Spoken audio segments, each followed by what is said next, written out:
গোলামার বন থেকে সবাইকে জানাচ্ছি শুভ সকাল। আজ আমাদের এক্সপিডিশন আননোনের 11তম দিন। খুব সকালে সবাইকে উঠতে হলো আজ। সকলের মনে ছিল এক অজানা আনন্দ। বোধহয় সেই আনন্দ বাড়ি ফেরার। দীর্ঘদিন পর বাড়ি ফিরছি আজ। তো চলুন কথা না বাড়িয়ে শুরু করি আপনাদের নিয়ে এক্সপিডিশন আননোনের শেষ পর্ব, যে পর্বে পদে পদে ভয় ও আতঙ্ক নিয়ে বাড়ি ফিরতে হয়েছিল আমাদের।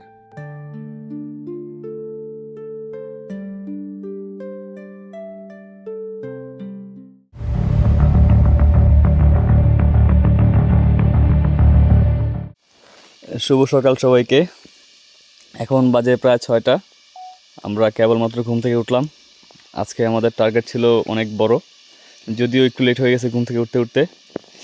এই তো ঘুম থেকে উঠেই আমাদের সকালে নাস্তা হচ্ছে গতকালকের ভাত আর ডাল। এই হচ্ছে আমাদের আজকে সকালের নাস্তা, যদিও ঢুকতেছে না গলার ভিতর দিয়ে। জোর করেই খাচ্ছি, আজকে 11তম দিন। একটু জোর করেই খাচ্ছি, যেহেতু শরীরে খুব এনার্জি দরকার।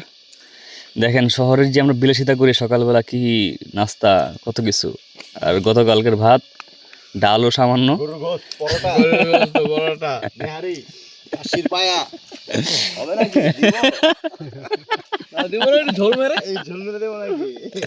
আমাদের চক বাজারের বিখ্যাত আমানিয়ার নেহারি আর হলো ফ্রেশ ফ্রেশ তন্দুর রুটি। এই তো খাচ্ছি এখন আমরা ভাত দিয়ে, ডাল দিয়ে, লবণ দিয়ে। আজকে এগোতে হবে অনেক। এই তো অবস্থা। তো আমরা খেয়ে ব্যাগ ট্যাগ গুছিয়ে আবার রওনা দেবো ওয়ালিতিংয়ের উদ্দেশ্যে, যতটুকু যাওয়া যায় আর কি।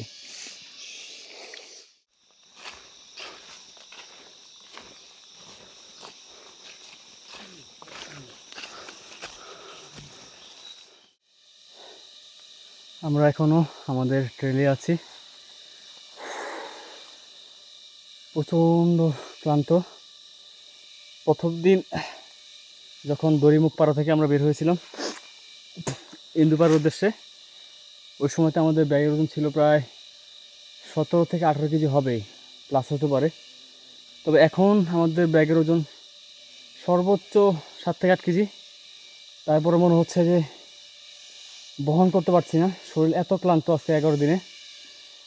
আর ওঠার সময় তো জায়গায় জায়গায় লতা পাতা যেগুলো আছে, মনে হচ্ছে যে আমাদের ছাড়তে যাচ্ছে না, পায়ে ধরে উৎসাহ খাই, মানে একেকার অবস্থা। শরীর দুর্বল, তো উঠতেও খুব ক্লান্ত লাগতেছে। আজকে প্রচুর পর হাঁটতে হবে, প্রায় 10 ঘন্টার মতো। তো উপরে তাকালে আর উঠতে পারতেছি না, সম্পূর্ণ এখন মনোযোগ উঠতেছি, কারণ 11 দিনে আমাদের শরীরে অবস্থা একেবারে খারাপ। আর তাছাড়া আমরা প্রায় 4 দিন কোনো মানুষ দেখা পাচ্ছি না, কারণ আমরা আসি এখন জঙ্গলে, কোনো পাড়া নাই, কোনো মানুষ নাই, শুধু আমরা 5 জন। এই তো উঠতেছি, আর 12টা বাজতেছে। তো যাই, চলুন। আল্লাহু আকবার। ভোরের আলো ফুটেছে কিছুক্ষণ হলো, তবে সেই আলো দুর্গম কুলামার জঙ্গলের বুক চিরে মাটিতে পড়তে বোধহয় সাহস পাচ্ছে না। আজ আমাদের পথটা শুধু বাড়ি ফেরার, তবে সে পথটাও যে আমাদের অতিক্রম করতে বেশ কিছুদিন সময় লাগবে। পথিমধ্যে পাড়ার দেখা পাবো একদিন পরে, তাই আমাদের রাত্রি যাপনের জন্য নিরাপদ একটি জায়গা খুঁজতে হবে। এরই মধ্যে পাশ থেকে মৃদু কণ্ঠে আমাদের গাইড রনিদা বলে উঠল, আজ আপনাদের আমি পাহাড়ে বিল্ডিং ঘরে রাখবো। তা শুনে রীতিমতো আমরা সকলে অবাক হয়ে তার দিকে তাকালাম। এই জঙ্গলে বিল্ডিং ঘর কোথা থেকে আসবে? রীতিমতো অবাক হয়ে তার প্রতি বিশ্বাস রেখে প্রায় 8 ঘন্টা পর এমন একটি জায়গায় পৌঁছাই, তা দেখে আমাদের চোখ ছানা বড় হবার মতো অবস্থা। আর তা ছিল একটি পরিত্যক্ত সেনাবাহিনী ক্যাম্প। এই তো আমরা ঢুকছি এখন গেট দিয়ে, যদিও এখন এগুলো সব পরিত্যক্ত। এই তো এ হচ্ছে মিয়ানমার সেনাবাহিনীর ওয়াচ টাওয়ার। এখন আরাকানও নেই, মিয়ানমার আর্মিও নেই। এখানে ঘর আছে, সেনাবাহিনীর ওয়াচ টাওয়ার আছে, আর এখানে একটা ঘর। এখন কেউই নেই, একেবারে পরিত্যক্ত। আপনাদের একটু সামনে ক্যামেরা যদি দেখাই, এই দেখেন, এই হচ্ছে এখনকার অবস্থা। এই ছিল আপনার ওয়াচ টাওয়ার, দোতলা। আর এই হচ্ছে মিয়ানমার সেনাবাহিনীর ঘর যেখানে ওনারা থাকতো, এখন বিধ্বস্ত অবস্থা। আরাকান আর মিয়ানমার সেনাবাহিনীর মধ্যে যুদ্ধ লাগার পরে জায়গাটি একেবারে পরিত্যক্ত।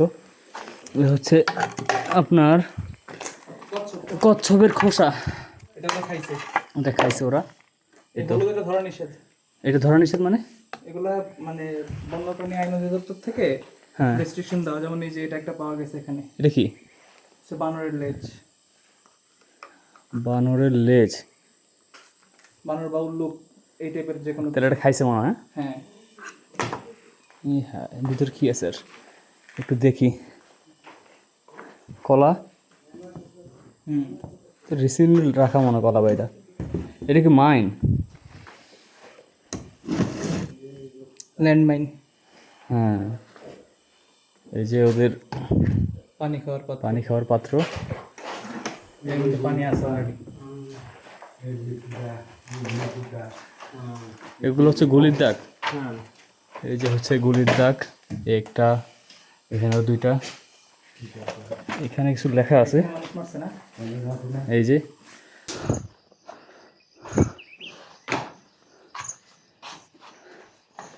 এখানে থাকার জন্য একটা বেড আছে।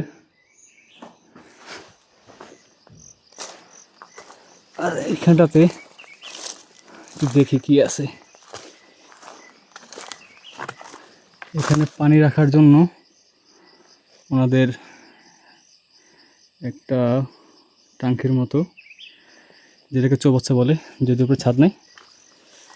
এখানে আর একটা রুম আছে।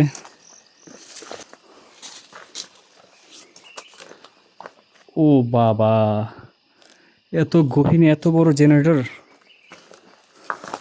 মানে এখানে কারেন্ট থাকতো, যেহেতু ওনাদের অনেক কার্যক্রম থাকে সংবাদ আদান প্রদানের ক্ষেত্রে। বিশাল বড় এক আপনার জেনারেটর, যেটা দিয়ে কারেন্ট সাপ্লাই হতো। এ হচ্ছে অবস্থা এখন। পুরো ঘরটা এখন এলোমেলো, তছনছ হয়ে গেছে, একাকার অবস্থা। এ হচ্ছে অবস্থা এখানকার।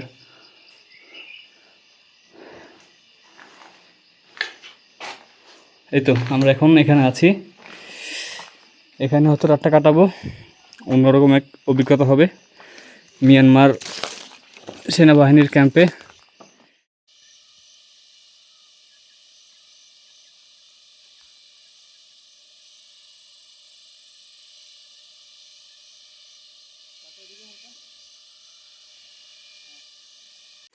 এই তো আমরা মায়ানমারে বসে, মায়ানমারের আর্মি ক্যাম্পে এখন খাবো সেমাই। আমাদের দুধ রেডি হচ্ছে, আর আমাদের শেফ হচ্ছে আজকের না, প্রায় সময় উনি বানায় চা আর সেমাই মুখরোচক সেমাই। আরে সরি ভাই, আমাদের সেমাই হচ্ছে রেডি। এই যে সেমাই বক্সের মধ্যে আমাদের সীমান্ত দা আনছে। আর এই হচ্ছে ভেজে নিয়ে আসছি ঘি দিয়ে। এটা হচ্ছে রাত 3টা পর্যন্ত ভাই, আমি ট্যুরে আসার আগের দিন রাত্রেবেলা বসে বসে ভাবছি এটা। ঘি দিয়ে, হ্যাঁ, এই ঘি দিয়ে সেমাই পাচ্ছে। এরপরে ঘি থাকার পরে আবার এই যে ড্রাই ফ্রুট, বাদামগুলো ভেজে নিয়ে আসছি। হ্যাঁ। আর ওই যে ওইখানে আমাদের কমান্ডো, এই যে আমাদের রনিতা বানাচ্ছে খিচুড়ি। হ্যাঁ, দাদা, কলা দিয়া খিচুড়ি। এটা কি বাস?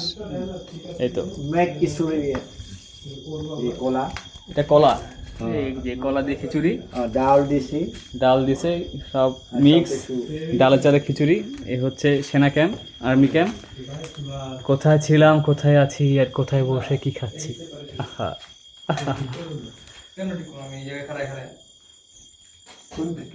এখন বাজে প্রায় 8:30। আমরা এখন রাতের খাবার সারবো। আমাদের রাতের আয়োজন হচ্ছে খিচুড়ি, সাথে হচ্ছে এই যে কলা।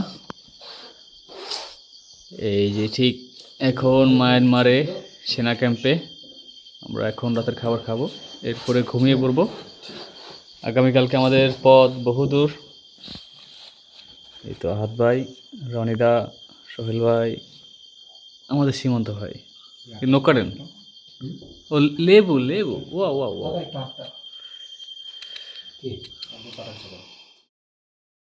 আমরা এখন এই ক্যাম্পটা ছেড়ে চলে যাচ্ছি আমাদের গন্তব্যের দিকে। আজকে আমাদের গন্তব্য হচ্ছে ওয়ালিতং সামিট করা। এই তো এই ছিল ক্যাম্প, একেবারে পরিত্যক্ত, জঙ্গলে ভরপুর। আমরা এখন যাব যেই পাহাড়টাতে, একটু দেখাই, না এখান থেকে দেখা যায় না। এই তো এই হচ্ছে ঢোকার গেটটা। ভাইয়া বলছো না? দাদা গেছে, এখান থেকে দেখা যায় না। ওই ওই ঠিক এই ওয়াচ টাওয়ারটার পিছনে হচ্ছে ওয়ালিতং পাহাড়, আর এই হচ্ছে সেই পরিত্যক্ত ক্যাম্পটা। এই তো আমরা ক্যাম্প থেকে বের হয়ে প্রায় 10 মিনিট, আর এই হচ্ছে সেই ওয়ালিতংয়ের চূড়াটা। আমরা এখন আছি মিয়ানমার সীমান্তে, আমরা বাংলাদেশে ঢুকবো এখান দিয়ে। এর উপরে পাহাড় উপর উঠতে হবে। ও বাবা, এখান থেকে কি বিশাল লাগতেছে পাহাড়টা, আর আশেপাশে জীবজন্তুর শব্দ তো আছেই। খুব একটা ওয়াইল্ড একটা জায়গা। মানুষের পায়ের ছাপ বিগত 3-4 বছর এখানে পড়েই নেই, গুটি কয়েক টিম ছাড়া। এই তো এই হচ্ছে অবস্থা এখানকার। এই পাহাড় উঠতে হবে এই রোদের মাঝখান দিয়ে। আমরা এখন খুব সুন্দর একটা জায়গায় আছি, দেখবেন। এই দেখেন, বাঁশবাগানে আছি, আশেপাশে রাস্তা নাই, দাদা রাস্তা কাটতেছে, বাঁশ কেটে কেটে আমরা উপর দিকে উঠতেছি। আমরা এখন আছি ওয়ালিতং পাহাড়ের নিচে, মিয়ানমার সাইডে। এই তো রাস্তা কেটে কেটে উপরের দিকে ওঠা লাগতেছে, খুবই ঘন একটা বাঁশবন। আর এই বাঁশবন কেটে কেটে আমরা রিজ লাইনে উঠে যাব। ও বাবা, খুব সুন্দর জায়গা, পাহাড় খুব সুন্দর, ঠিক না? এই দেখেন, এই তো ফাইনালি আমরা চলে আসলাম আমাদের শেষ পিক ওয়ালিতংয়ে। এ হচ্ছে ওয়ালিতংয়ের সামিট পয়েন্ট, আর এই হচ্ছে সামিট পয়েন্টে যারা আসছে তাদের নোট। এই তো আমরা, আমাদের সোহেল ভাই, সীমান্ত ভাই, এখানে আহাদ ভাই, আর আমাদের রায়ঙ্গর দাদা, তো মাত্র আসলাম। আর এখান থেকে ভিডিও আপনাদের একটু দেখাই। বা জিপিএস রিডিং কত আসছিল হাইস্ট? ওইটা লেখা আছে 2286।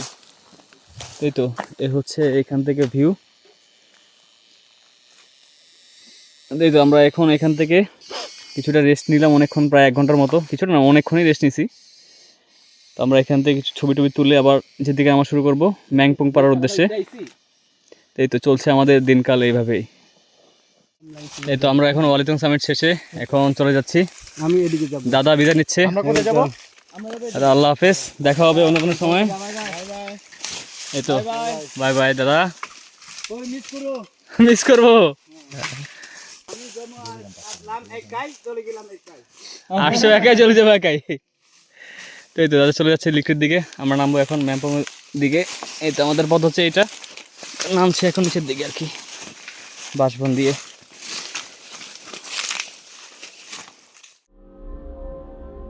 আমরা রনিদাকে বিদায় দেবার পর ওয়ালিতং থেকে নামতে শুরু করি। যে পথটা ছিল আমাদের সকলেরই অচেনা, আর ছিল নামমাত্র মোবাইলে অফলাইন ম্যাপ, যা দেখে এই গভীর জঙ্গলে আমরা কিছুই বুঝতে পারছিলাম না। এরই মধ্যে পথ হারিয়ে এদিক সেদিক হাঁটতে লাগলাম আমরা সবাই অচেনা পথে। মনে মনে ভয় ও আতঙ্ক ঘিরে ধরল। পরক্ষণে আমরা একটি শুকনো ঝিরি দেখতে পারলাম, তা দেখে কিছুটা স্বস্তির কথা বলল আমাদের সোহেল ভাই। ওই দিন সোহেল ভাইয়ের অভিজ্ঞতাকে কাজে লাগিয়ে আমরা ম্যানপং পাড়ায় পৌঁছাই।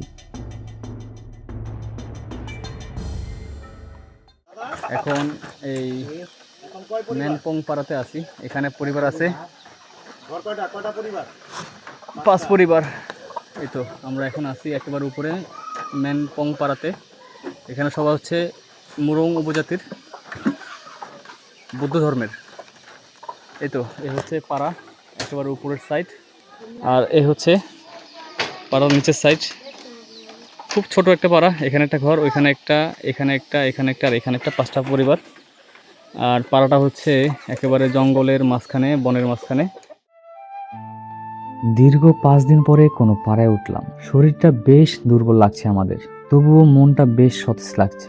দিন শেষ হয়ে রাত্রি হবার পথে আজ জমিয়ে রাতের আহারটা করার জন্য পাহাড়ি রাতা নিয়ে নিলাম। সোহেল ভাই বেশ জমিয়ে রাঁধলো, সবাই তৃপ্তি সহকারে খেলাম। এখন আর কোনো কথা বা আড্ডা নয়, ঘুমের পালা।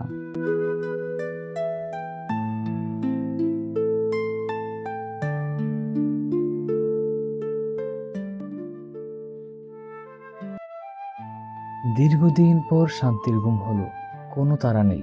বাড়ি ফেরার আনন্দে সকলেই নিশ্চিন্তে ঘুমালাম। প্রায় বেলা 12টায় উঠে হালকা খাবার খেয়ে মেনপম পাড়া থেকে বেরিয়ে পড়ি। সেদিন গন্তব্য ছিল পাহাড় ভাঙ্গা পাড়া হয়ে মাঝখুম পাড়ায়। পথিমধ্যে আমরা ওয়ালিঝিরি এবং আন্দালিঝিরির একত্রিত হবার সেই দৃশ্য দেখতে পেলাম।